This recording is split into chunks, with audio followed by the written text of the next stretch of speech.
Hi, welcome to the Learning Corner.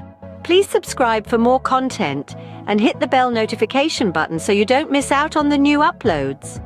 Have you ever wondered how to become rich and financially independent while still in high school? Welcome to the world of financial independence, a state where you are free from the cycle of earning and spending, with enough savings or income to cover your living expenses. Starting to think about financial independence at a young age is crucial. Why, you ask? Well, it builds a strong foundation for your future and prepares you to handle money responsibly. It's about more than just being rich. It's about having the freedom to make choices that aren't dictated by your paycheck. It's about learning to manage, save, and invest money wisely. And the best part? You don't need a six-figure salary to achieve it. With the right knowledge and habits, anyone can set off on the path to financial independence. So, are you ready to take the first steps towards your financial freedom? Before you can become rich, you need to understand what money is and how it works. So let's break it down. Money, in its simplest form, is a medium of exchange that makes trade easier. It's a standardized unit of value that allows us to compare the worth of different goods and services. Without money, we would have to resort to the cumbersome process of barter, where goods are exchanged directly for other goods. But money is more than just a tool for trade. It's also a store of value, meaning it allows us to save and accumulate wealth over time. Think of it as a vessel that carries your hard work from the past into the future. Moreover, money also serves as a unit of account. It provides a uniform measure to set prices and make economic calculations. It's like the ruler of the economic world, helping us measure and compare the value of different things. But here's the real kicker: money can work for you. It doesn't just sit around. If managed correctly, your money can earn more money through interest, investments, and other income-generating avenues. It's like a seed. Plant it, nurture it, and it can grow into a mighty tree. However, it's important to note that money is a tool, not an end in itself. It's a means to an end, a tool that can help you achieve your dreams and live a life of abundance and freedom. Remember, money is a tool that can help you achieve your dreams if you learn how to use it properly. Now that you understand money, let's talk about the first step towards financial independence: saving. Saving is more than just squirreling away spare change in a piggy bank. It's about understanding that every penny you save is a step towards a more secure future. Think of saving as a personal safety net, a cushion you can fall back on when unexpected expenses pop up. It's also the seed money for your future investments. Every dollar saved today can multiply into many more in the future, given the right investment opportunities. So, how can you start saving while still in high school? Well, it's simpler than you think. Start by setting a clear, achievable savings goal. Maybe it's a new gadget you've been eyeing, or perhaps it's a fund for your college education. Whatever it is, having a goal makes saving more purposeful. Next, learn to differentiate between wants and needs.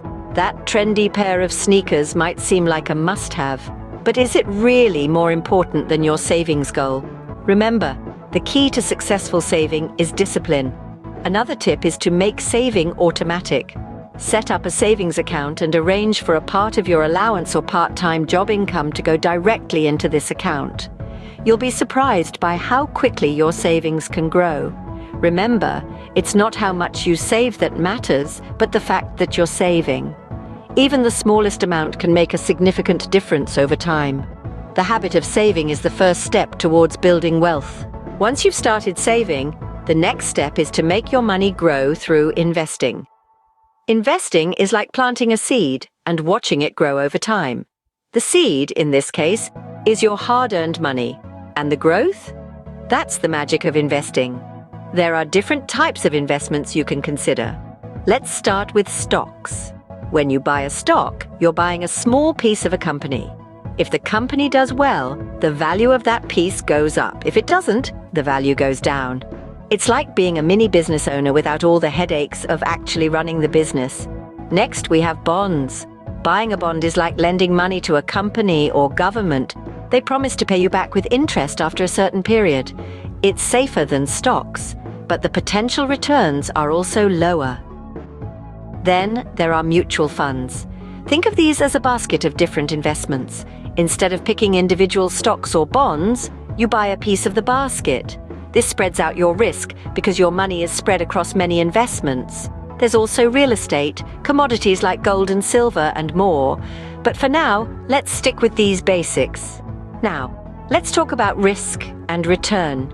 The higher the potential return, the higher the risk. That's why stocks can make you a lot of money, but can also make you lose a lot. Bonds, on the other hand, are less risky but offer lower returns.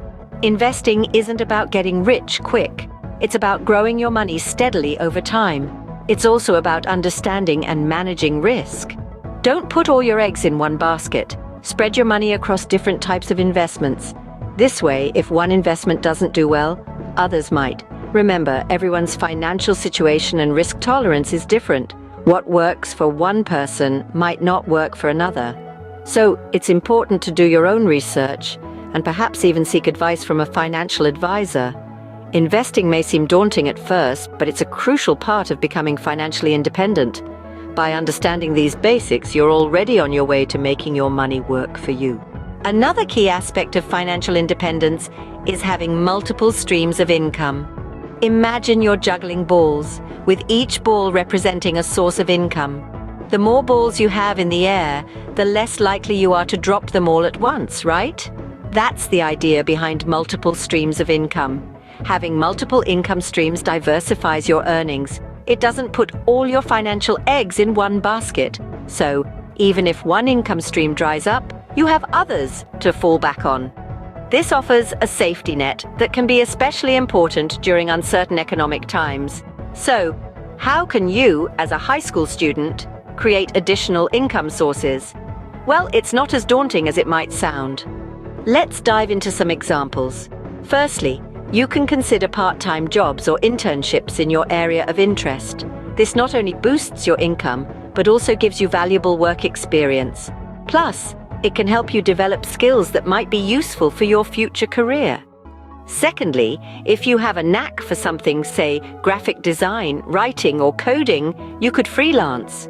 There are many online platforms where you can offer your services and earn extra money.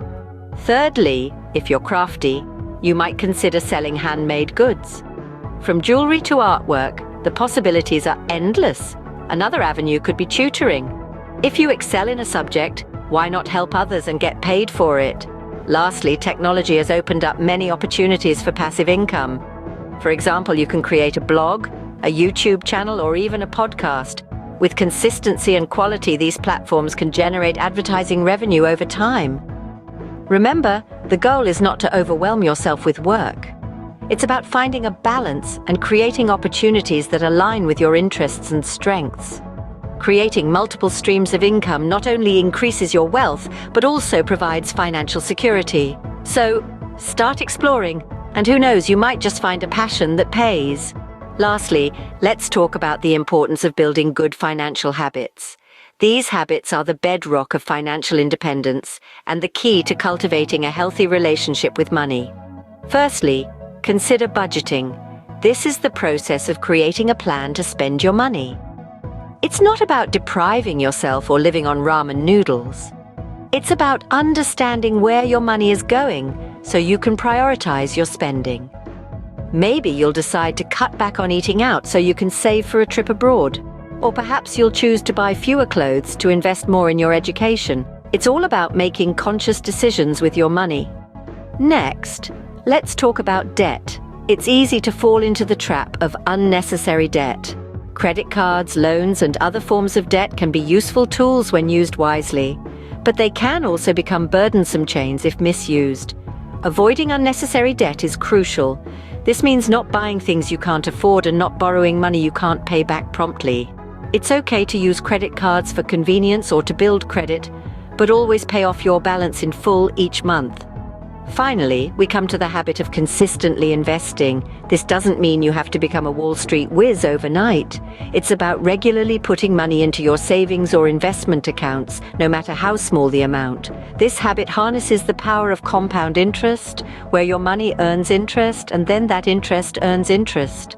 Over the long term, this can result in significant growth of your wealth. In conclusion, building good financial habits is not just about money. It's about fostering discipline, patience, and foresight. It's about making decisions today that your future self will thank you for. Remember, becoming financially independent isn't about getting rich quick.